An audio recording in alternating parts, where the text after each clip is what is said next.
आत्माराम बाबा पूर्वी तालुका पंचायतीचे सदस्य होते आणि नेहमी कैलासवासी अप्पासाहेब काकांच्याकडे यायचे, साहेबांना काम सांगायचे.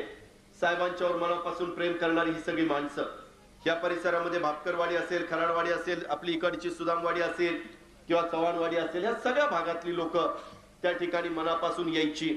मी आत्ताच सुनीलला विचारत होतो, अरे कारकेलच नीट केलं का? खराडवाडीमध्ये आहे का नाही स्वच्छता? नाही तर कारकेल कारकेल करून खराडवाडी आपली तशीच राहायची.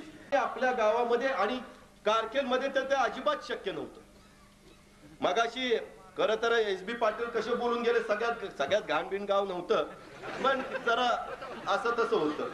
आपण होतं गावात यायचं, सगळ्यात घाण गाव होतं म्हणायचं. तर कारकेल मध्ये यायचं म्हणलं की आजूबाजूला येड्या बाबळ आणि गावामध्ये थोडंफार पाणी कुठं जात असेल तर तिथं गाजर गवत.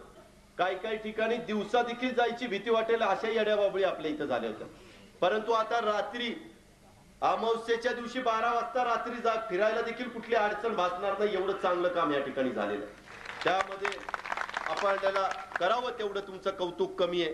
सांगतो की अशा प्रकारचा कार्यक्रम मी सकाळी देत असतो. गाव खरंच स्वच्छ आहे का नाही ते सकाळी 7-7:30 ला जाऊन बघायचं, म्हणजे खरं कळतं की नक्की स्वच्छ आहे. उगीच आम्ही आता काही संध्याकाळी आपले सगळे निवांत असतात आणि त्याच्यामुळं मुक्काम नाही, मुक्काम केल्यावर म्हणेल ही बाबा रात्री झोपलाय म्हणल्यावर सकाळी तुम्ही सावध राहा, कधीतरी अचानक सकाळी येईल, काळजी करू नका. आणि आता ते सुनील सांगत नाही, स्वतः अजित पवार सांगतोय. कसा मगाशी म्हणला काम करण्याकरता मी सांगायचो दादा येणार, पण आता मी खरंच कधीतरी येऊन जाईल.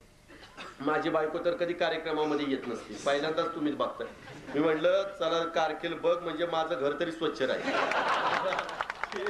कारकेल तिच्याकरता तिला दाखवायला आणलं, चल बाई बघ कसं माझ्या कारकेलकरांनी केलेलं आणि उद्यापासून माझं घर तसं ठेव. त्याच्यामुळं ते आता काय उद्यापासून बघा माझं घर स्वच्छ होतं.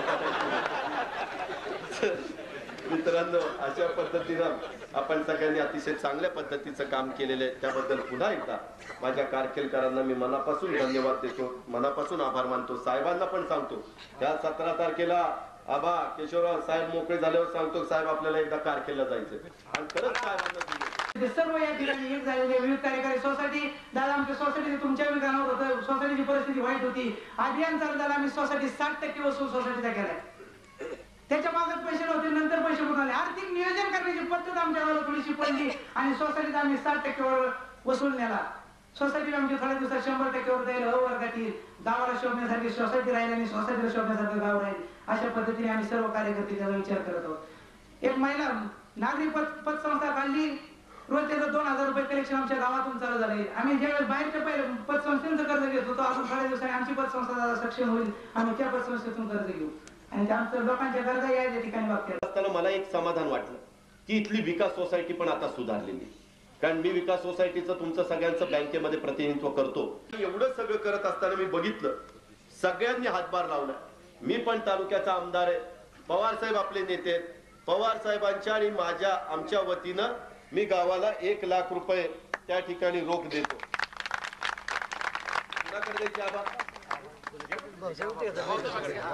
भाऊसाहेबाकडे कशाला? आबा अध्यक्ष आहेत.